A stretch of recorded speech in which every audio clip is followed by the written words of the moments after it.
പിതാവിന്റെയും പുത്രന്റെയും പരിശുദ്ധാത്മാവിന്റെയും നാമത്തിൽ ആമേൻ. അമ്മേ പരിശുദ്ധമേ, അമ്മേ പരിശുദ്ധമേ, ദൈവമാതാവേ, കൃപാസനത്തിലൂടെ ഞങ്ങളുടെ ദേശത്തിനും അമ്മ മധ്യസ്ഥം തേടി തന്ന എല്ലാ അനുഗ്രഹങ്ങൾക്കും കൃപകൾക്കും ഞങ്ങളിപ്പോൾ ഹൃദയം നിറഞ്ഞ നന്ദി പറയുന്നു. അമ്മേ പരിശുദ്ധമേ, അമ്മേ പരിശുദ്ധമേ, ദൈവമാതാവേ, 2004 ഡിസംബർ 7-ാം തീയതി ഉച്ചകഴിഞ്ഞ് 2:30 കൃപാസനത്തിൽ സംഭവിച്ച അമ്മയുടെ പ്രത്യക്ഷപ്പെടലിനെ കുറിച്ച് തിരുസഭയ്ക്ക് സമർപ്പിച്ചിരിക്കുന്ന പഠനരേഖകളുടെ മേൽ സഭാത്മകമായ പഠനം ആരംഭിക്കുവാൻ ഞങ്ങൾ പ്രാർത്ഥിക്കുന്നു. അമ്മേ പരിശുദ്ധമേ, ഭൂസ്വർലോകങ്ങളുടെ രാജ്ഞിയായ അങ്ങേയ്ക്ക് ഭൗമ സംരക്ഷണത്തിനായി പ്രപഞ്ച പ്രകൃതിയെ തന്നെ തിരുസഭ പ്രതിഷ്ഠിക്കുവാൻ ഈ പ്രത്യക്ഷീകരണം വഴി ഇടയാക്കണമേ. പരിശുദ്ധമേ, ജപമാല മാതാവേ, സകല കൃപാസനം പ്രാർത്ഥനകളോടും ചേർത്ത് ഞങ്ങളിപ്പോൾ പ്രാർത്ഥിക്കുന്ന ഈ കുടുംബത്തിന്റെ പ്രത്യേക നിയോഗം പറമക്കളെ,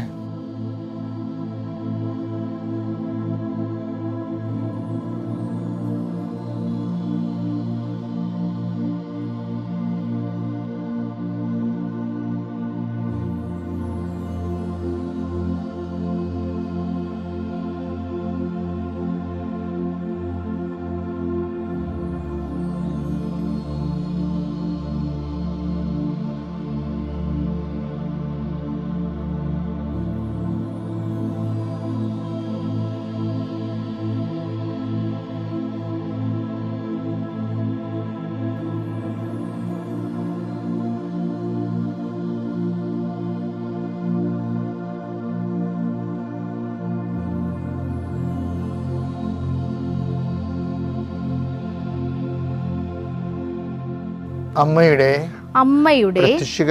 പ്രത്യക്ഷീകരണത്തിന്റെ ഈ അനുഗ്രഹവേളയിൽ ഞങ്ങൾക്ക് സാധിച്ചു തരുവാൻ കനിയണമേ. ആമേൻ. വിശ്വാസ പ്രമാണം.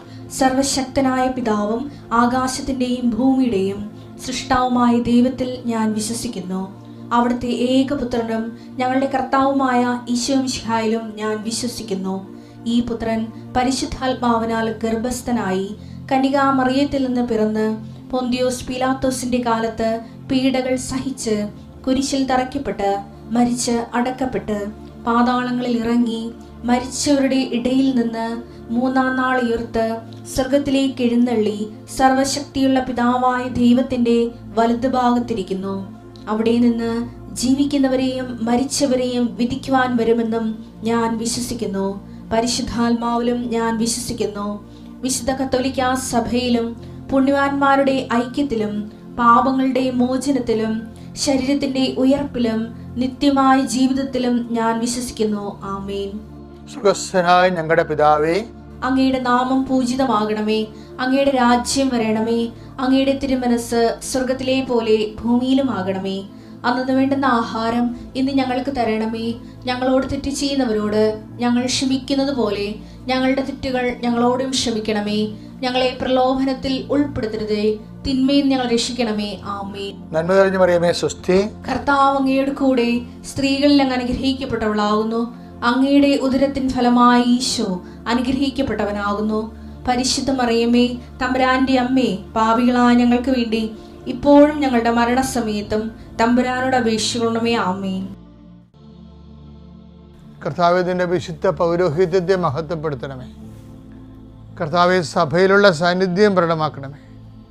39 വർഷം ഞാൻ അർപ്പിച്ച കൃപാന്റെ യോഗ്യതയാൽ കൃപാസ്ഥാനത്താറെ ജീവനോടെ പ്രത്യക്ഷപ്പെട്ട പരിശുദ്ധ അമ്മയുടെ മാധ്യസ്ഥത്താൽ എല്ലാ മക്കളെയും ഈശോ നാമത്തെ ആശീർവദിക്കുന്നു. കർത്താവ്, പീഡിതമായ നിന്റെ രൂപത്തെ, ഉയർത്തുന്ന നിന്റെ രൂപത്തെ, രാജാവായി നിൽക്കുന്ന നിന്റെ രൂപത്തെ, രാജകീയ രൂപത്തെ എല്ലാം ഇപ്പോൾ മനസ്സിൽ മാറി മറിഞ്ഞുകൊണ്ടിരിക്കുന്ന സമയമാണ്. കർത്താവ്, അങ്ങയുടെ മക്കളെ നീ ആശീർവദിക്കാൻ പ്രാർത്ഥിക്കുന്നു. പ്രത്യേക പ്രയാസങ്ങൾ ഇരിക്കുന്നത് നീ ആശീർവദിക്കണമേ. ഇന്ന് യാത്രയ്ക്ക് പോകുന്നവരെ ആശീർവദിക്കണമേ പ്രാർത്ഥിക്കുന്നു. കർത്താവ്, ഇന്ന് ആരുടെയെങ്കിലും മുമ്പിൽ ഇൻ്റർവ്യൂവിനോ ടെസ്റ്റിനോ അല്ലെങ്കിൽ ജഡ്ജിയുടെ മുമ്പിൽ വിചാരണയ്ക്കോ മജിസ്ട്രേറ്റ് മുമ്പിൽ വിചാരണയ്ക്കോ നിൽക്കേണ്ടി വരുന്ന സാഹചര്യങ്ങളുള്ളവരെ നീ ആശീർവദിക്കണമെന്ന് പ്രാർത്ഥിക്കുന്നു. കർത്താവെ, ജീവിതമാർഗം മുട്ടിപ്പോയവരെ, മക്കളില്ലാത്തവർ, മക്കളെ ഓർത്ത് മരിച്ചുപോയ മക്കളെ ഓർത്ത് വേദനപ്പെടുന്നവർ, ഭർത്താവിനെ ഉപേക്ഷിച്ച് കുഞ്ഞിനെയും കൊണ്ട് വീട്ടിലോട്ട് പോയിരിക്കുന്നവർ, അവർക്കെല്ലാം മാനസാന്തരപ്പെട്ട് ഒരുമിച്ച് ജീവിക്കാനുള്ള കൃപ നൽകാൻ പ്രാർത്ഥിക്കുന്നു. അവിടെ വീട്ടിൽ നടന്ന സംഭവങ്ങൾ വക്കീലോട് എന്ന് പറയുമ്പോൾ വക്കീൽ എൻ്റെ കൂടെ നിയമപരമായിട്ട് നിലനിൽക്കാൻ വേണ്ടി കുറേ കള്ളത്തരങ്ങൾ കൂടി പറഞ്ഞു.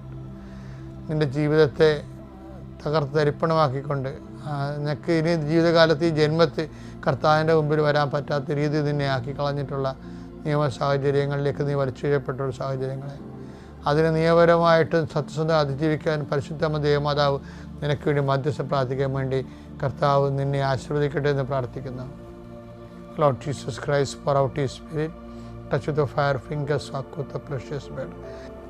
എൻ്റെ കർത്താവിൻ്റെ ഉന്നതമായ നാമത്തിൽ നിങ്ങൾ കയ്യിലെടുത്തിരിക്കുന്ന രേഖകളുടെ മേലെല്ലാം, ഏതെല്ലാം രേഖകളോ എന്തെല്ലാം ഉപകരണങ്ങളോ നിങ്ങൾ കയ്യിലെടുത്തിട്ടുണ്ട് അതിൻ്റെ മേലെല്ലാം കർത്താവിൻ്റെ വലിയ ചൈതന്യം പ്രസരിക്കട്ടെ പ്രാർത്ഥിക്കുന്നു. അത് നടപ്പിൽ വരുത്താൻ നിലനിൽക്കുന്ന തടസ്സങ്ങളെയും ദോഷങ്ങളെയും യേശുക്രിസ്തുവിൽ ബന്ധിക്കുന്നു. നിത്യപിതാപുത്രനും പരിശുദ്ധാത്മാവായ സർവ്വേശ്വരൻ നീക്കുക. ആമേൻ. നമ്മളൊരു പര്യടനത്തിലാണ്. മത്തായി 13:8 ഒരു വായിച്ചേ. മറ്റു ചിലത് നല്ല നിലത്ത് വീണു. അത് 100 മേനിയും 60 മേനിയും 30 മേനിയും വിളവ് നൽകി. ഇപ്പൊ ഞാൻ നിങ്ങളോട് നേരത്തെ പറഞ്ഞാൽ 100 മേനി എന്ന് പറയുമ്പോൾ എന്താണ്, 30 മേനി എന്ന് പറയുമ്പോൾ എന്താണ്, 60 മേനി എന്ന് പറയുമ്പോൾ എന്താണ്? നമ്മുടെ ഇന്ത്യൻ കേരള കൺസെപ്റ്റിൽ ഒരു നെല്ല് മണി ഇട്ടാൽ 30 മണി നമുക്ക് ഞാറിലൂടെ അത് കിളുത്ത് ഞാറായി അത് കുലച്ച് വന്നു കഴിഞ്ഞാൽ നമുക്ക് 30 നെല്ല് കിട്ടിയ 30 മേനി, 60 നെല്ല് കിട്ടിയ 60 മേനി, 100 നെല്ല് കിട്ടിയ 100 മേനി. കർത്താവ് ഇന്നാണ് ഈ ഉപമ പറയണമെന്നുണ്ടെങ്കിൽ ഈ ഗൂഗിളെല്ലാം സെർച്ച് ചെയ്തിട്ടേ പറയത്തുള്ളൂ. കാര്യം എന്താ, 100 മേനി എന്ന് പറയത്തില്ല. കാര്യം എന്താ, വല്ല 300 മേനിയെന്നോ 400 മേനി എന്നൊക്കെ പറയും. എന്താ കാര്യം വെച്ച് കഴിഞ്ഞാൽ,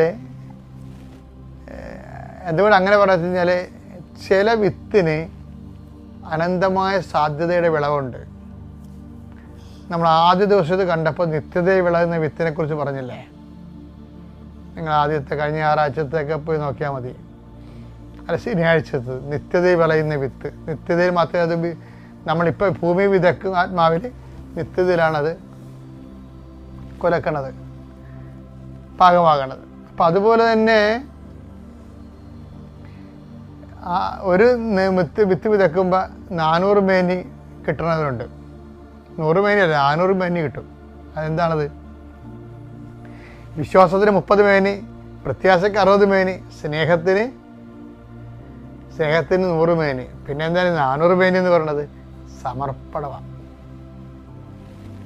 സമർപ്പണം എന്ന് പറഞ്ഞിട്ടുണ്ട്, വല്ലാത്ത സംഭവം. സമർപ്പണം എന്ന് പറഞ്ഞ് ഇന്ന് ഏറ്റവും കൂടുതൽ തേയ്മാനം സംഭവിച്ചിരിക്കുന്ന ഒരു വാക്കാണ് സമർപ്പണം.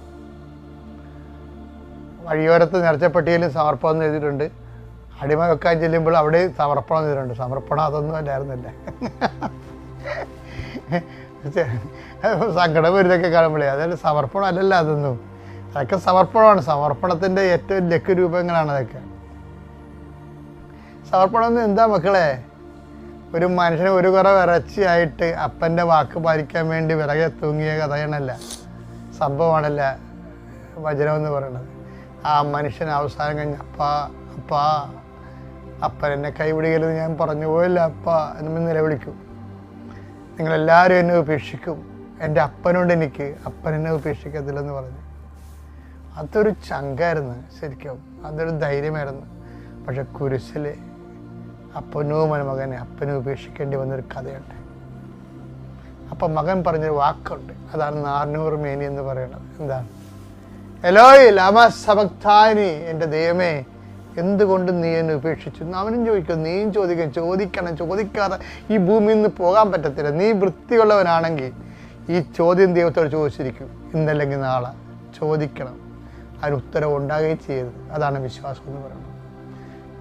ഞാൻ ചില സമയത്ത് ഓർക്കുകയെ ഞാൻ എൻ്റെ ജീവിതത്തിൽ പറഞ്ഞത്, കർത്താവേ ഞാൻ തൊണ്ട കൊണ്ടാണ് നിനക്ക് വേണ്ടി ജീവിച്ചത്. ചിലപ്പോൾ ഈ തൊണ്ടയ്ക്ക് ക്യാൻസർ വന്നാൽ ഞാൻ എന്ത് ചെയ്യും എന്ന് പറയും. അതുകൊണ്ട് ക്യാൻസർ വരത്തതിലെന്നല്ല, ഞാൻ കർത്താവിന് എൻ്റെ തൊണ്ട സമർപ്പിക്കും ഇഷ്ടമുള്ള ചെയ്യാൻ വേണ്ടി. അതെന്താ കാരണം എന്ന് വെച്ചാൽ എന്താ കാര്യം? നമ്മൾക്ക് ഈ ഭൂമിയിൽ ഇന്ന് പിരിയുമ്പോൾ നമുക്ക് ദൈവത്തോട് ചോദിക്കാൻ പറ്റിയ ഒരു ചോദ്യമാണത്. സുന്ദരമായ ചോദ്യം, ഉത്തരം ഉണ്ടാകില്ല എന്ന് വിചാരിച്ചുകൊണ്ട് തന്നെ ചോദിക്കാൻ പറ്റിയ ചോദ്യം. അപ്പാ, എന്തുകൊണ്ട് എന്നെ ഉപേക്ഷിച്ചു എന്ന്. അങ്ങനെ ചോദിക്കാതെ ദൈവത്തിൽ നീ പോകരുത്. എന്താ കാര്യം എന്നറിയാവാ? എല്ലാ ഉത്തരവും ഭൂമിയിൽ തരാനുള്ളതല്ല. ചില ഉത്തരങ്ങൾ അപ്പായടുത്ത് അടുത്തെത്തുമ്പോൾ തരാനുള്ള ഉത്തരങ്ങളാണ്. അതുകൊണ്ട് അപ്പം മിണ്ടത്തില്ല. അതിന് ഉത്തരം ഇല്ലാഞ്ഞിട്ടല്ല, അത് പറയാനുള്ള സമയമായിട്ടില്ലെന്ന് പറയും. ഇപ്പം അപ്പൻ ചെയ്യാനുള്ള കാര്യം ചെയ്യാൻ പോവുകയാണ്. അപ്പം അത് പരിശുദ്ധാത്മാവ് യേശുവിൻ്റെ ചെവി പറയും, ജീസസ്, നീ ഇങ്ങോട്ട് ചോദിക്കേണ്ട സമയം കഴിഞ്ഞു. ഇപ്പം ടൈം ഓഫ് ദി ഫാദറാണ്, അപ്പായുടെ സമയമാണ്, നിൻ്റെ സമയം കഴിഞ്ഞു. അപ്പോൾ നിനക്കിനി പറയാനുള്ളത് ലാസ്റ്റ് കൺക്ലൂഷൻ മാത്രമേ എഴുതി ചേർക്കാൻ പറ്റത്തുള്ളൂ. ഇനി മാറ്റർ എഴുതാൻ പറ്റത്തില്ല. Only conclusion. What is your conclusion എന്ന് ചോദിക്കും. അപ്പോഴേ ഈശോ പറയും, ഇതാണ് എൻ്റെ conclusion.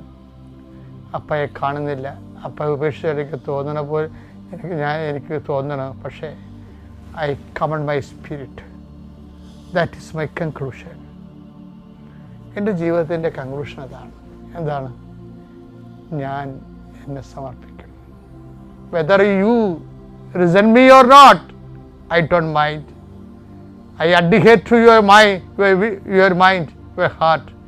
I am your beloved son, as you said. നീ എന്നോട് പറഞ്ഞതുപോലെ ഞാൻ നിൻ്റെ പ്രിയപുത്രനായി ഈ ഭൂമിയിൽ നിന്ന് നിന്നെ മാത്രം ആശ്രയിച്ചുകൊണ്ട് ഞാൻ എല്ലാം സമർപ്പിക്കുന്നു. ഇതാണ് 400 മേനി എന്ന് പറയുന്നത്. കർത്താവ് 400 മേനി കൊയ്യണതിന് മുമ്പ് നമ്മളൊക്കെ 100 മേനി വരെ പറഞ്ഞിട്ടുള്ളല്ല. കർത്താവ്, ഞാൻ എൻ്റെ പിതാവിൻ്റെ അടുക്കലേക്ക് പോകുന്നതിനാൽ ഇതിനേക്കാൾ വലിയ കാര്യങ്ങൾ 400 മേനിയും നിങ്ങൾ കൊയ്യും. ശ്രുതികട. ഈശോയെ നന്ദി, ഈശോയെ സ്തുതി. എനിക്ക് കിട്ടിയ ഒരു സാക്ഷ്യം പറയാനായിട്ടാണ് വന്നത്. ഞാൻ എൻ്റെ വീട് എറണാകുളം, 2000, എൻ്റെ പേര് ഷീല, വീട് എറണാകുളം. 2022 നവംബർ മാസം 12-ാം തീയതിയാണ് ഞാൻ ഉടമ്പടി എടുത്തത്. അത് കഴിഞ്ഞ് അതിനുശേഷം 3 മാസം കഴിഞ്ഞപ്പോൾ ഞാൻ വീണ്ടും പുതുക്കി. 9/3/23 പുതുക്കി. സാക്ഷ്യം ഇതാണ്. എനിക്ക് 24 വർഷമായി എൻ്റെ കക്ഷത്തിൽ ഒരു മുഴയുണ്ടായിരുന്നു. അത് ഡോക്ടറെ കാണിക്കാനോ ഒന്നിനും ഞാൻ മുതിർന്നില്ല. ഞാൻ എൻ്റെ ദൈവത്തിൽ വിശ്വസിച്ച് ഞാൻ ദൈവത്തോട് പ്രാർത്ഥിച്ചു, എൻ്റെ ദൈവമേ, എൻ്റെ കുഞ്ഞുങ്ങളെ എനിക്ക് വളർത്തിയെടുക്കണം. അതിനുവേണ്ടി ഹോസ്പിറ്റലിൽ കയറാനോ ഇത് കൊണ്ടുപോയി കീറി പൊളിക്കാനോ എന്ന് എനിക്ക് സാധിക്കില്ല. അതുകൊണ്ട് എൻ്റെ കുഞ്ഞുങ്ങളെ നോക്കാൻ വേറെ ആരുമില്ല, എന്നെ സഹായിക്കാൻ ആരുമില്ലാത്തതാണ്. അതുകൊണ്ട് നീ ഇത് ഏറ്റെടുക്കണമേ. നീ പറഞ്ഞിട്ടുണ്ടല്ലോ ദൈവമേ, എൻ്റെ അടുക്കൽ വരുന്നവനെ ഒരു നാളും ഞാൻ തള്ളിക്കളയുകയില്ല എന്ന്. എന്നാലും ചെയ്ത വചനം ആവർത്തിച്ച് ചൊല്ലിക്കൊണ്ടേയിരുന്നു. ഓരോ ദിവസവും വെളുപ്പിനെ എൻ്റെ 4 മണിക്ക് എൻ്റെ കൊന്തയിലുകയും തോന്നുന്ന സമയത്തെല്ലാം ഞാൻ കൊന്തയിലിക്കൊണ്ടിരുന്നു. ആ 24 വർഷവും ഞാനിങ്ങനെ കൊന്തയിലിക്കൊണ്ടിരിക്കുകയായിരുന്നു. അങ്ങനെ ഇരുന്നപ്പോഴാണ് കൃപാസനത്തെ പറ്റി അറിഞ്ഞതും. കൃപാസനത്തിൽ വരാൻ എനിക്ക്, മാതാവേ, എന്നെ നീ ഒന്ന് അവിടെ നിന്ന് കൊണ്ടുപോയി, ഞാൻ വീട്ടുജോലി എടുക്കണമായിരുന്നു. ആ വീട്ടുജോലി അവിടെ നിന്നിട്ട് എനിക്കൊന്നും ചെയ്യാൻ സാധിക്കില്ല. മാതാവേ, നീ എന്നെ ഇവിടെ നിന്നും കൊണ്ടുപോകും, നിൻ്റെ സന്നിധിയിലേക്ക് എന്നെ കൊണ്ടുവരാൻ പറഞ്ഞു. അങ്ങനെ മാതാവിൻ്റെ അനുഗ്രഹത്തോടെ ഞാനിവിടെ വന്ന് ഉടമ്പടി എടുത്ത് ഇപ്പോൾ എനിക്ക് എന്നും ഞാൻ ഈ തൈലം പുരട്ടി പ്രാർത്ഥിക്കുമായിരുന്നു. പ്രാർത്ഥിച്ച് ഇപ്പോൾ ഈ മുഴ പെട്ടെന്ന് അപ്രത്യക്ഷമായി. ഇപ്പോൾ എൻ്റെ കയ്യിൽ 24 വർഷമായ ഈ മുഴ ഇപ്പോൾ എൻ്റെ കക്ഷത്തിലില്ല. എന്നും ദൈവത്തോട് പ്രാർത്ഥിച്ചുകൊണ്ടിരുന്നു. അതുപോലെ എൻ്റെ അയൽവക്കത്തെ ഒരു സാധാരണ സ്ത്രീയാണ്. അവർക്കും ജോലി ചെയ്യാൻ പാടില്ല, അവർക്ക് കാലുവേദനയായിട്ട് നടക്കാൻ പാടില്ലാതായിട്ട് ഞാൻ ഈ തൈലം കൊണ്ടുപോയി പുരട്ടി ഉപ്പും കൊടുത്ത് തേനും കൊടുത്ത് അവർക്ക് ഒറ്റ ദിവസം കൊണ്ട് അവർക്ക് പൂർണ്ണ സൗഖ്യം കിട്ടി. അവർ ജോലിക്ക് പോയി. പിന്നെ എൻ്റെ കുടുംബ സമാധാനം. കുടുംബത്തിൽ പ്രാർത്ഥനയേ ഉണ്ടായിരുന്നില്ല. വർഷങ്ങളായി പ്രാർത്ഥനയില്ലാത്ത കുടുംബമായിരുന്നു എൻ്റേത്. ഞാൻ പ്രാർത്ഥനയില്ലെങ്കിലും എൻ്റെ കൂടെ ആരും വന്ന് പ്രാർത്ഥന ചൊല്ലില്ലായിരുന്നു. എന്നും ഞാൻ പ്രാർത്ഥിക്കും, ദൈവമേ, ഇവരെന്താണ് കർത്താവേ എൻ്റെ കൂടെ ഇരുന്ന് പ്രാർത്ഥന ചൊല്ലുന്നതെന്ന്. ഈ ഉടമ്പടി എടുത്തതിന് ശേഷം എല്ലാവരും ഞങ്ങൾ ഒരുമിച്ച് ഇപ്പോൾ പ്രാർത്ഥനയെല്ലാനും ഞങ്ങളുടെ കുടുംബത്തിൽ സമാധാനവും ഐശ്വര്യവും എല്ലാം ഞങ്ങൾക്ക് കിട്ടി. യേശുവേ നന്ദി. ഇതെല്ലാം തന്ന അമ്മയ്ക്കും ഈശോയ്ക്കും 1000 സ്തുതികളും നന്മകളും നേരുന്നു. യേശുവേ നന്ദി, യേശുവേ സ്തുതി. എൻ്റെ പേര് ആൻ്റണി, കോഴിക്കോട് ദേവഗിരി സെൻറ്റ് ജോസഫ് ഇടവയിൽ നിന്ന് വരുന്നു. ഞാൻ 2022 നവംബർ 10-ാം തീയതിയാണ് ഉടമ്പടി എടുത്തത്. എൻ്റെ സഹോദരി മൂലമാണ് ഞാൻ ഉടമ്പടിക്കാൻ വന്നത്. സഹോദരിക്ക് കിട്ടിയ അനുഗ്രഹം മൂലമാണ് ഞാൻ കൂടുതലും വരാൻ കാര്യം. അപ്പോൾ ഈ ഉടമ്പടിയെക്കുറിച്ച് നേരത്തെ പറഞ്ഞു കേട്ടണമെങ്കിൽ എനിക്ക് ഇങ്ങനെ ഒരു താല്പര്യം ഉണ്ടായിരുന്നില്ല. അപ്പോൾ സഹോദരി നവംബർ 10 2020 നവംബർ 10 ഇവിടെ സാക്ഷ്യം പറയാൻ വരുന്നു പറഞ്ഞപ്പോൾ ഞാൻ കൂടെ പോകുന്നതാണ്. അപ്പോൾ എനിക്ക് 6 നിയോഗങ്ങൾ വെച്ചതിൽ ഒരു നിയോഗം മാത്രമാണ് എനിക്ക് മാതാവ് മാറ്റി തന്നത്. എൻ്റെ ഭാര്യയ്ക്ക് 10 വർഷമായിട്ട് മുകളിലേക്ക് നോക്കുവാനോ താഴെ കുനിയുവാനോ വെയിലത്ത് നടക്കുവാനോ ബസ്സിൽ കയറുവാനോ കയറ്റം കയറുവാനോ ഒന്നും സാധിക്കുമായിരുന്നില്ല. തല പാളിപ്പോവും. കുട്ടികൾ നടക്കുന്ന പോലെ വെച്ച് വീണു പോകും. പല മരുന്നുകളും കഴിച്ചിരുന്നു. കഴിക്കുമ്പോൾ കുറവുണ്ടാവും, അത് കഴിഞ്ഞാൽ വീണ്ടും ഇതേപോലെ സംഭവിക്കും. അങ്ങനെ ഇരിക്കുമ്പോഴാണ് ഞാൻ ഇവിടെ ഈ ഉടമ്പടി എടുക്കാൻ വന്നത്. ഉടമ്പടി എടുത്ത് തൈലം നെറ്റിയിൽ പുരട്ടുകയും ഉപ്പും തേനും ഉപയോഗിക്കുകയും ചെയ്തതിന് ശേഷം 1 മാസത്തിനുള്ളിൽ തന്നെ എൻ്റെ ഭാര്യയുടെ ഈ അസുഖം മാറിക്കിട്ടി. ഇപ്പോൾ ഈ 6 മാസമായിട്ട് ഇതുവരെയായിട്ടും ഈ അസുഖം വന്നിട്ടില്ല. അതിന് ഈശോയ്ക്കും മാതാവിനും നന്ദി പറയുന്നു. വരുന്നു. മെയ് 2022 കഴിഞ്ഞ വർഷമാണ് ഞാൻ ഉടമ്പടി എടുത്തത്. എൻ്റെ ആദ്യത്തെ നിയോഗം എൻ്റെ സഹോദരിക്ക് വേണ്ടിയിട്ടാണ്. അവൾ 2 വർഷമായി കാനഡയിൽ ജോലി ചെയ്യുവാണ്. ആദ്യത്തെ വർഷം അവൾ നഴ്സിംഗ് എയ്ഡായിട്ട് ഗവൺമെൻറ് ഹോസ്പിറ്റലിൽ കയറി. അവളും 3 പിള്ളേരും അടങ്ങുന്ന കുടുംബമായിട്ടാണ് ഇവിടുന്ന് പോയത്. ആദ്യത്തെ 1 വർഷം വളരെ ബുദ്ധിമുട്ടിലൂടെയാണ് അവൾ കടന്നു പോയത്. അവിടുത്തെ എക്സ്പെൻസും പിള്ളേരുടെ കാര്യങ്ങളും ഒക്കെ ആയ വളരെ തുച്ഛമായ സാലറിയും ഒക്കെ മുന്നോട്ട് പോകാൻ ഭയങ്കര ബുദ്ധിമുട്ടായിരുന്നു. അങ്ങനെ ഇരിക്കുമ്പോഴാണ് അവൾ എൻകലസ് എക്സാം എഴുതാമെന്ന് പ്ലാൻ ചെയ്തത്. എൻകലസ് എക്സാം ആദ്യം എഴുതി, അത് ഫെയിലായി. പിന്നെ 2ാമത്തെ പ്രാവശ്യം അവൾ ഡേറ്റ് എടുത്തിട്ട് പറഞ്ഞു, ചേച്ചി ഇങ്ങനെ കൃപാസനം മാതാവിൻ്റെ അടുത്ത് പോയി നിയോഗം എടുത്ത് പ്രാർത്ഥിക്കണം, ഞാൻ ഡേറ്റ് എടുത്തിട്ടുണ്ട്, ഇന്ന ഡേറ്റിൽ പ്രത്യേകം പ്രാർത്ഥിക്കണമെന്ന് പറഞ്ഞു. അങ്ങനെ ഞാൻ പ്രത്യേക നിയോഗം വെച്ച് അവൾക്ക് വേണ്ടിയിട്ട് പ്രാർത്ഥിച്ചു. അങ്ങനെ ആ പ്രാർത്ഥിച്ചതിൻ്റെ ഫലമായി അവൾ എൻകലസ് എക്സാം പാസ്സായി. അവിടെ നല്ല ഗവൺമെൻറ് ഹോസ്പിറ്റലിൽ തന്നെ നല്ല ഉയർന്ന ഗ്രേഡോടുകൂടെ തന്നെ അവൾ ജോലി ചെയ്യുന്നുണ്ട് ഇപ്പം. അങ്ങനെ സന്തോഷമായിട്ട് അവൾ അവിടെ ജീവിക്കുന്നു ഇപ്പം. അതുപോലെ 2ാമത്തെ നിയോഗം എൻ്റെ മോന് വേണ്ടിയിട്ടാണ്. അവൻ ജനിച്ചപ്പം മുതൽ അലർജിയുടെ അസുഖം ഉണ്ടായിരുന്നു. അപ്പോൾ അങ്ങനെ 7 വയസ്സായപ്പോൾ എല്ലാ മാസവും അവനെയും കൊണ്ട് ഹോസ്പിറ്റലിൽ പോകാനേ എനിക്ക് സമയമുള്ളായിരുന്നു. ഇന്നും പനിയും ചുമയും ആസ്മയുടെ അസുഖങ്ങളൊക്കെ ഉണ്ടായിരുന്നു.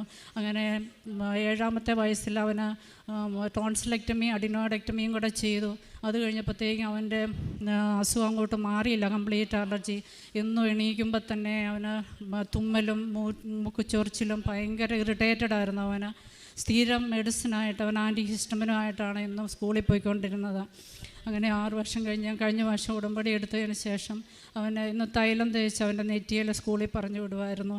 അതിനുശേഷം അവന് മരുന്ന് ഉപയോഗിച്ചിട്ടില്ല, കംപ്ലീറ്റ് അലർജി രോഗം മാറിക്കിട്ടി.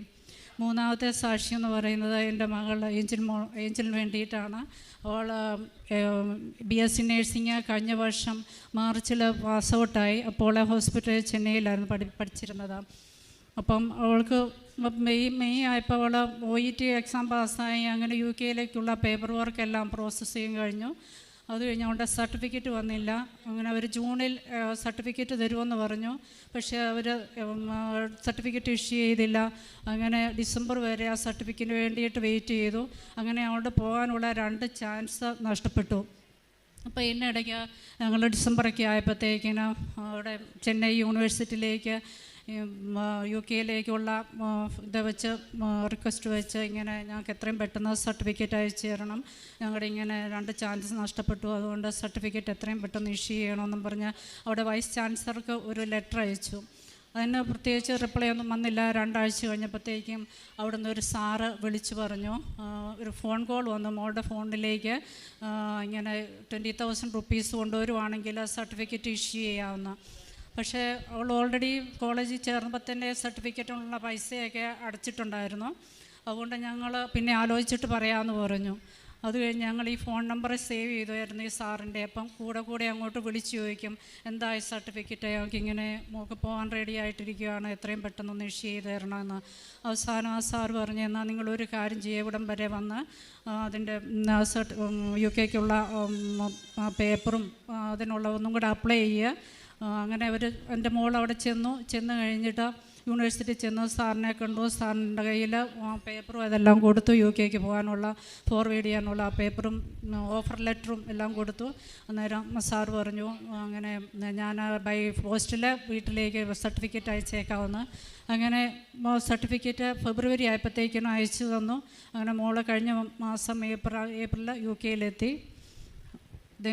ദൈവം തന്ന എല്ലാ അനുഗ്രഹങ്ങൾക്കും നന്ദി പറയുന്നു. എൻ്റെ പേര് ഫെത്തിൻ. ഞാൻ മൂവാറ്റുപുഴ അടുത്തുനിന്ന് വരുന്നു. ഞാൻ വർക്ക് ചെയ്യുന്നത് UK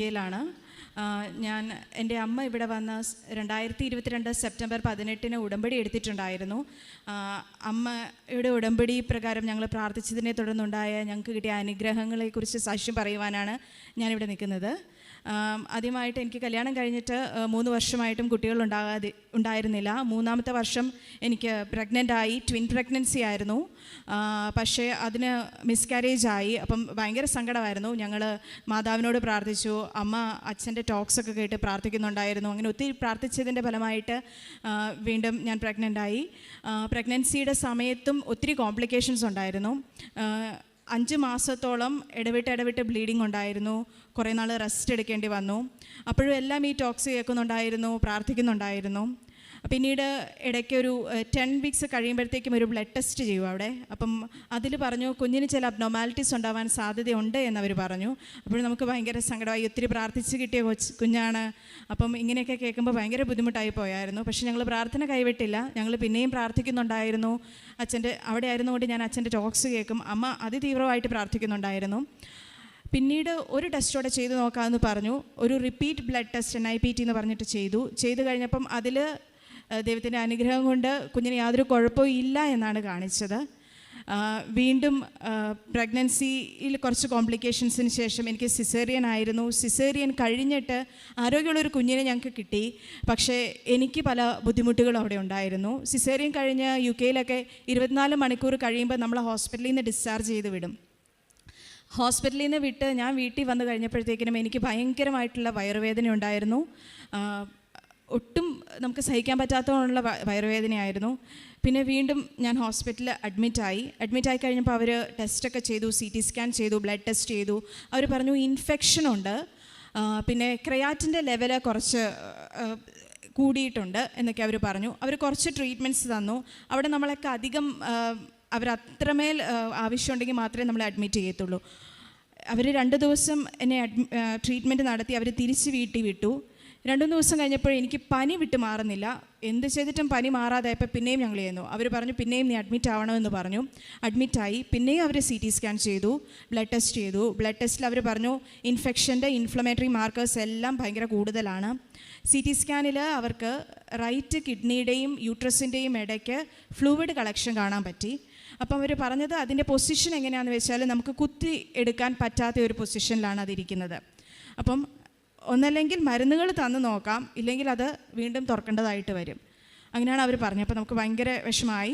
അമ്മ പപ്പയും ഞാൻ ഹോസ്പിറ്റലിൽ ഇത്രയും ദിവസങ്ങൾ മാത്രം പ്രായമുള്ള കുഞ്ഞുമായിട്ട് അമ്മയും പപ്പയും വീട്ടിൽ. കാരണം നമുക്ക് അവിടെ ഹോസ്പിറ്റലിൽ ആൾക്കാരെ അധികം അങ്ങനെ കൂടെ നിർത്തത്തില്ല.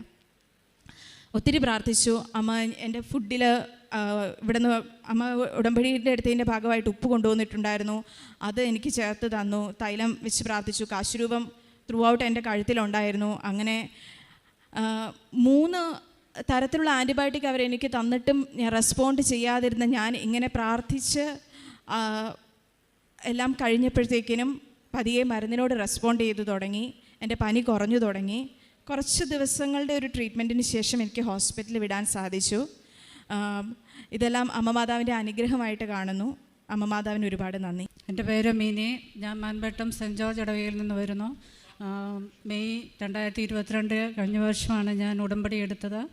എൻ്റെ ആദ്യത്തെ നിയോഗം എൻ്റെ സഹോദരിക്ക് വേണ്ടിയിട്ടാണ്. അവൾ 2 വർഷമായി കാനഡയിൽ ജോലി ചെയ്യുവാണ്. ആദ്യത്തെ വർഷം അവൾ നഴ്സിംഗ് എയ്ഡായിട്ട് ഗവൺമെൻറ് ഹോസ്പിറ്റലിൽ കയറി. അവളും 3 പിള്ളേരും അടങ്ങുന്ന കുടുംബമായിട്ടാണ് ഇവിടുന്ന് പോയത്. ആദ്യത്തെ ഒരു വർഷം വളരെ ബുദ്ധിമുട്ടിലൂടെയാണ് അവൾ കടന്നു പോയത്. അവിടുത്തെ എക്സ്പെൻസും പിള്ളേരുടെ കാര്യങ്ങളും ഒക്കെ ആയ വളരെ തുച്ഛമായ സാലറിയും അവൾക്ക് മുന്നോട്ട് പോകാൻ ഭയങ്കര ബുദ്ധിമുട്ടായിരുന്നു. അങ്ങനെ ഇരിക്കുമ്പോഴാണ് അവൾ NCLEX എക്സാം എഴുതാമെന്ന് പ്ലാൻ ചെയ്തത്. NCLEX എക്സാം ആദ്യം എഴുതി, അത് ഫെയിലായി. പിന്നെ രണ്ടാമത്തെ പ്രാവശ്യം അവളുടെ ഡേറ്റ് എടുത്തിട്ട് പറഞ്ഞു, ചേച്ചി ഇങ്ങനെ കൃപാസനം മാതാവിൻ്റെ അടുത്ത് പോയി നിയോഗം എടുത്ത് പ്രാർത്ഥിക്കണം, ഞാൻ ആ ഡേറ്റ് എടുത്തിട്ടുണ്ട്, ഇന്ന ഡേറ്റിൽ പ്രത്യേകം പ്രാർത്ഥിക്കണമെന്ന് പറഞ്ഞു. അങ്ങനെ ഞാൻ പ്രത്യേകം നിയോഗം വെച്ച് അവൾക്ക് വേണ്ടിയിട്ട് പ്രാർത്ഥിച്ചു. അങ്ങനെ ആ പ്രാർത്ഥിച്ചതിൻ്റെ ഫലമായി അവൾ എൻട്രൻസ് എക്സാം പാസ്സായി. അവിടെ നല്ല ഗവൺമെൻറ് ഹോസ്പിറ്റലിൽ തന്നെ നല്ല ഉയർന്ന ഗ്രേഡോടുകൂടെ തന്നെ അവൾ ജോലി ചെയ്യുന്നുണ്ട് ഇപ്പം. അങ്ങനെ സന്തോഷമായിട്ട് അവളവിടെ ജീവിക്കുന്നു ഇപ്പം. അതുപോലെ രണ്ടാമത്തെ നിയോഗം എൻ്റെ മോന് വേണ്ടിയിട്ടാണ്. അവൻ ജനിച്ചപ്പം മുതൽ അലർജിയുടെ അസുഖം ഉണ്ടായിരുന്നു. അപ്പോൾ അങ്ങനെ 7 വയസ്സായപ്പോൾ എല്ലാ മാസവും അവനെയും കൊണ്ട് ഹോസ്പിറ്റലിൽ പോകാനേ എനിക്ക് സമയമുള്ളായിരുന്നു. ഇന്നും പനിയും ചുമയും ആസ്മയുടെ അസുഖങ്ങളൊക്കെ ഉണ്ടായിരുന്നു. അങ്ങനെ 7ാമത്തെ വയസ്സിൽ അവന് ടോൺസിലെക്ടമിയും അഡിനോയിഡക്ടമിയും കൂടെ ചെയ്തു. അത് കഴിഞ്ഞപ്പോഴത്തേക്കും അവൻ്റെ അസുഖം അങ്ങോട്ട് മാറിയില്ല, കംപ്ലീറ്റ് അലർജി. എന്നും എണീക്കുമ്പോൾ തന്നെ അവന് തുമ്മലും മൂക്കുചൊറിച്ചിലും ഭയങ്കര ഇറിറ്റേറ്റഡ് ആയിരുന്നു. അവന് സ്ഥിരം മെഡിസിനായിട്ട് അവൻ ആൻറ്റി ഹിസ്റ്റമിനുമായിട്ടാണ് എന്നും സ്കൂളിൽ പോയിക്കൊണ്ടിരുന്നത്. അങ്ങനെ 6 വർഷം കഴിഞ്ഞ വർഷം ഉടമ്പടി എടുത്തതിന് ശേഷം അവന് ഇന്ന് തൈലം തേച്ച് അവൻ്റെ നെറ്റിയിൽ സ്കൂളിൽ പറഞ്ഞു വിടുമായിരുന്നു. അതിനുശേഷം അവന് മരുന്ന് ഉപയോഗിച്ചിട്ടില്ല, കംപ്ലീറ്റ് അലർജി രോഗം മാറിക്കിട്ടി. മൂന്നാമത്തെ സാക്ഷി എന്ന് പറയുന്നത് എൻ്റെ മകൾ ഏഞ്ചലിന് വേണ്ടിയിട്ടാണ്. അവൾ BSc നേഴ്സിംഗ് കഴിഞ്ഞ വർഷം മാർച്ചിൽ പാസ് ഔട്ടായി. അപ്പോളോ ഹോസ്പിറ്റൽ ചെന്നൈയിലായിരുന്നു പഠിച്ചിരുന്നത്. അപ്പം അവൾക്ക് മെയ് ആയപ്പോൾ അവൾ OET എക്സാം പാസ്സായി. അങ്ങനെ UK പേപ്പർ വർക്കെല്ലാം പ്രോസസ്സ് ചെയ്യാൻ കഴിഞ്ഞു. അത് കഴിഞ്ഞ് അവളുടെ സർട്ടിഫിക്കറ്റ് വന്നില്ല. അങ്ങനെ അവർ ജൂണിൽ സർട്ടിഫിക്കറ്റ് തരുമെന്ന് പറഞ്ഞു. പക്ഷേ അവർ സർട്ടിഫിക്കറ്റ് ഇഷ്യൂ ചെയ്തില്ല. അങ്ങനെ ഡിസംബർ വരെ ആ സർട്ടിഫിക്കറ്റിന് വേണ്ടിയിട്ട് വെയിറ്റ് ചെയ്തു. അങ്ങനെ അവളുടെ പോകാനുള്ള 2 ചാൻസ് നഷ്ടപ്പെട്ടു. അപ്പോൾ ഇതിനിടയ്ക്ക് ഞങ്ങൾ ഡിസംബറൊക്കെ ആയപ്പോഴത്തേക്കിനും അവിടെ ചെന്നൈ യൂണിവേഴ്സിറ്റിയിലേക്ക് UK ഇത് വെച്ച് റിക്വസ്റ്റ് വെച്ച് ഇങ്ങനെ ഞങ്ങൾക്ക് എത്രയും പെട്ടെന്ന് സർട്ടിഫിക്കറ്റ് അയച്ചു തരണം, ഞങ്ങളുടെ ഇങ്ങനെ 2 ചാൻസസ് നഷ്ടപ്പെട്ടു, അതുകൊണ്ട് സർട്ടിഫിക്കറ്റ് എത്രയും പെട്ടെന്ന് ഇഷ്യൂ ചെയ്യണമെന്നും പറഞ്ഞ് അവിടെ വൈസ് ചാൻസലർക്ക് ഒരു ലെറ്റർ അയച്ചു. അതിന് പ്രത്യേകിച്ച് റിപ്ലൈ ഒന്നും വന്നില്ല. 2 ആഴ്ച കഴിഞ്ഞപ്പോഴത്തേക്കും അവിടെ നിന്ന് ഒരു സാറ് വിളിച്ചു പറഞ്ഞു, ഒരു ഫോൺ കോൾ വന്നു മോളുടെ ഫോണിലേക്ക്, ഇങ്ങനെ 20,000 റുപ്പീസ് കൊണ്ടുവരുവാണെങ്കിൽ സർട്ടിഫിക്കറ്റ് ഇഷ്യൂ ചെയ്യാവുന്ന. പക്ഷേ അവൾ ഓൾറെഡി കോളേജിൽ ചേർന്നപ്പോൾ തന്നെ സർട്ടിഫിക്കറ്റിനുള്ള പൈസയൊക്കെ അടച്ചിട്ടുണ്ടായിരുന്നു. അതുകൊണ്ട് ഞങ്ങൾ പിന്നെ ആലോചിച്ചിട്ട് പറയാമെന്ന് പറഞ്ഞു. അത് കഴിഞ്ഞ് ഞങ്ങൾ ഈ ഫോൺ നമ്പർ സേവ് ചെയ്തുമായിരുന്നു ഈ സാറിൻ്റെ. അപ്പം കൂടെ അങ്ങോട്ട് വിളിച്ച് ചോദിക്കും, എന്തായി സർട്ടിഫിക്കറ്റ്, ഞങ്ങൾക്കിങ്ങനെ മോൾക്ക് പോകാൻ റെഡി ആയിട്ടിരിക്കുകയാണ്, എത്രയും പെട്ടെന്നൊന്ന് ഇഷ്യൂ ചെയ്ത് തരണമെന്ന്. അവസാനം ആ സാറ് പറഞ്ഞു, എന്നാൽ നിങ്ങളൊരു കാര്യം ചെയ്യുക, ഇവിടം വരെ വന്ന് അതിൻ്റെ UK പേപ്പറും അതിനുള്ള ഒന്നും കൂടെ അപ്ലൈ ചെയ്യുക. അങ്ങനെ എൻ്റെ മോൾ അവിടെ ചെന്ന് കഴിഞ്ഞിട്ട് യൂണിവേഴ്സിറ്റി ചെന്നു, സാറിനെ കണ്ടു. സാറിൻ്റെ കയ്യിൽ പേപ്പറും അതെല്ലാം കൊടുത്തു. UK പോകാനുള്ള ഫോർവേഡ് ചെയ്യാനുള്ള ആ പേപ്പറും ഓഫർ ലെറ്ററും എല്ലാം കൊടുത്തു. അന്നേരം സാറ് പറഞ്ഞു, അങ്ങനെ ഞാൻ ബൈ പോസ്റ്റിൽ വീട്ടിലേക്ക് സർട്ടിഫിക്കറ്റ് അയച്ചേക്കാവുന്ന. അങ്ങനെ സർട്ടിഫിക്കറ്റ് ഫെബ്രുവരി ആയപ്പോഴത്തേക്കിനും അയച്ചു തന്നു. അങ്ങനെ മോള് കഴിഞ്ഞ മാസം ഏപ്രിൽ UK ദൈവം തന്ന എല്ലാ അനുഗ്രഹങ്ങൾക്കും നന്ദി പറയുന്നു. എൻ്റെ പേര് മേരി ജിജി എന്നാണ്. ഞാൻ കീച്ചേരി ഹോളി ഫാമിലി ചർച്ച് ഇടവകാംഗമാണ്. എറണാകുളത്ത് നിന്നാണ് ഞാൻ വരുന്നത്. എനിക്ക് 21 വർഷമായിട്ട് ആസ്മയുടെ പ്രോബ്ലം ഉണ്ടായിരുന്നു. 13 വർഷമായിട്ട് ഞാൻ ഇൻഹേലർ യൂസ് ചെയ്യുന്ന ആളാണ്. ഒരു ദിവസം പോലും ഇൻഹേലർ ഇല്ലാതെ എനിക്ക് നിൽക്കാൻ പറ്റില്ലായിരുന്നു. അതിൻ്റെ മെഡിസിൻ തീരുമ്പോൾ തന്നെ എനിക്ക് ഭയങ്കര അസ്വസ്ഥതയായിരുന്നു. അത് തീരുമ്പോൾ തന്നെ മനസ്സിന് ഭയങ്കര വെപ്രാളമാണ്, ഉറങ്ങാൻ പറ്റില്ല, അങ്ങനെയുള്ള ഭയങ്കര ഒരു അസ്വസ്ഥതകളുണ്ടായിരുന്നു. ഞാനിവിടെ ഉടമ്പടി എടുത്തത് സെപ്റ്റംബർ 27, 2022 രണ്ടാമത്തെ തവണ ഞാനിവിടെ ഉടമ്പടി പുതുക്കാൻ വേണ്ടി വന്നതിന് ശേഷം പിന്നത്തെ തവണ വന്നപ്പോഴേക്കും ഞാൻ ഇൻഹേലറിൻ്റെ ബോക്സായിട്ടും മെഡിസിനായിട്ടാണ് വന്നിട്ട് തിരിച്ചു പോകുന്നതിന് മുന്നേ ഞാൻ ആ ബോക്സ് അമ്മയുടെ നടയിൽ കൊണ്ടുവന്നിട്ട് ആ മെഡിസിനും ബോക്സും കൂടി അമ്മയുടെ അടുത്ത് കൊണ്ടുവന്ന് സമർപ്പിച്ചിട്ട് ഞാൻ പറഞ്ഞു, ഞാൻ 13 വർഷമായിട്ട് ഒരു ദിവസം പോലും മുടങ്ങാതെ ഇൻഹേലർ യൂസ് ചെയ്യുന്ന ആളാണ്. പക്ഷേ ഇന്ന് ഞാൻ ഈ ബോക്സ് മരുന്നും ഇവിടെ ഉപേക്ഷിച്ചിട്ട് പോവുകയാണ്. ഇനി ഞാനത് യൂസ് ചെയ്യില്ല. അങ്ങനെ ഞാൻ മാതാവിൻ്റെ മുൻപിൽ അത് പറഞ്ഞിട്ട് ഒരു കാര്യം കൂടി മാതാവിനോട് ഞാൻ പറഞ്ഞു, ഇനി എനിക്കൊരു ശ്വാസതടസ്സം ഉണ്ടായാൽ അത് അമ്മ തന്നെ ഏറ്റെടുക്കണം. അതിലെനിക്ക് എന്ത് വന്നാലും അമ്മയുടെ കരങ്ങളിൽ ഞാൻ ഏൽപ്പിക്കുകയാണെന്ന് പറഞ്ഞിട്ട് ഞാനത് ഇവിടുത്തെ ഡസ്റ്റ് ബിന്നിൽ പൂർണ്ണമായിട്ട് ഉപേക്ഷിച്ചു. എന്നിട്ട് ഞാൻ തിരിച്ചു പോയി. അന്ന് രാത്രി ഞാൻ ഉറങ്ങുന്നതിന് മുന്നേ ഇൻഹേലറിന് പകരം ഉടമ്പടി തൈലം എടുത്തിട്ട് എൻ്റെ നെറുകയിൽ ഞാൻ കുരിശു വരച്ചു, വിശ്വാസ പ്രമാണം ചൊല്ലി. അങ്ങനെ ഞാൻ എല്ലാ ദിവസവും അതാണ് ചെയ്തുകൊണ്ടിരുന്നത്. ഇപ്പോൾ എനിക്ക് 4 ഇൻഹേലർ ഞാൻ യൂസ് ചെയ്യാതിരുന്നിട്ട് 4 മാസം കഴിഞ്ഞു. ഇതുവരെ എനിക്ക് ആ ഒരു ശ്വാസ തടസ്സം ഇതുവരെ ഉണ്ടായിട്ടില്ല. അമ്മയ്ക്കും ഈശോയ്ക്കും തിരുക്കുമാരനും ഒരുപാട് നന്ദി. രണ്ടാമത്തെ സാക്ഷ്യം, ഞങ്ങൾക്ക് വെള്ളത്തിന് വളരെ ബുദ്ധിമുട്ടായിരുന്നു. ബോർവെല്ലാണ് ഉണ്ടായിരുന്നത്. ഇപ്പോൾ വേനലാവുമ്പോഴേക്കും വെള്ളം ഒത്തിരി വറ്റി പോകുമായിരുന്നു. ഞാനപ്പോൾ ചില സമയത്തൊക്കെ ഞങ്ങൾ വെള്ളം പൈസ കൊടുത്ത് വാങ്ങുകയാണ് ചെയ്തുകൊണ്ടിരുന്നത്. അപ്പോൾ ഞാൻ അമ്മയോട് പറയുമായിരുന്നു, മാതാവേ, എന്തെങ്കിലും ഒരു മാർഗം ഞങ്ങൾക്ക് കാണിച്ചു തരണേ വെള്ളത്തിനെന്ന്. അങ്ങനെ ഇരിക്കെ രണ്ടാമത്തെ ഉടമ്പടി കഴിഞ്ഞപ്പോഴേക്കും അപ്രതീക്ഷിതമായിട്ട് പഞ്ചായത്തിൽ നിന്ന് ഞങ്ങൾക്ക് പൈപ്പ് കണക്ഷന് വേണ്ടി ഓർഡർ ആവുകയും ഒരാഴ്ചക്കുള്ളിൽ തന്നെ പൈപ്പ് കണക്ഷൻ ഇടുകയും 3 ദിവസത്തിനുള്ളിൽ തന്നെ പഞ്ചായത്ത് വെള്ളം ഞങ്ങൾക്ക് ലഭിച്ചു കൊടുക്കുകയും ചെയ്തു. ഈശോയ്ക്കും തിരുക്കുമാരനും 1000 നന്ദി പറയുന്നു.